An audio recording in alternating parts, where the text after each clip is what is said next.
ይህን ቪዲዮ የሰራሁት በፔሪየድ ታይም በጣም ለምትሰቃዩና ለሚያማችሁ ሴቶች ነው።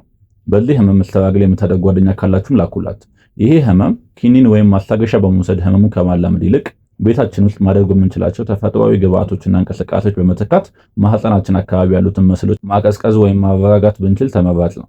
ሁለት ቀለል ያሉ መንገዶችን ጠቁማቸዋለሁ።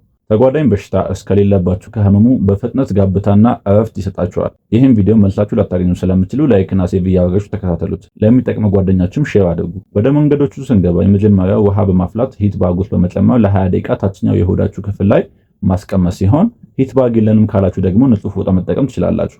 ንጹህ ፎጣ ሙቅ ውሃ ውስጥ አስገብታችሁ በመጥመቅ የታችኛው የሆዳችሁ ክፍል ላይ ማድረግ ትችላላችሁ። 2-3 ጊዜ መደጋገም ትችላላችሁ። በሁለተኛነት ደግሞ በአንድ ብርጭቆ ውሃ ውስጥ 3 ፍሬ ቅርንፉድ፣ 1 ማንኪያ ዝንጅብልና ግማሽ ሎሚ እንደ ሻይ አፍልታችሁ ህመሙን በሚብስበት ሰዓት መውሰድ ትችላላችሁ። ከዚህ በኋላ እነዚህ መረጃዎች የሚለቀው በዚህ አካውንት ይሆናል። ቤተሰብ ያልናችሁ የፕላስ ምልክቷን በመጫን መሆን ትችላላችሁ።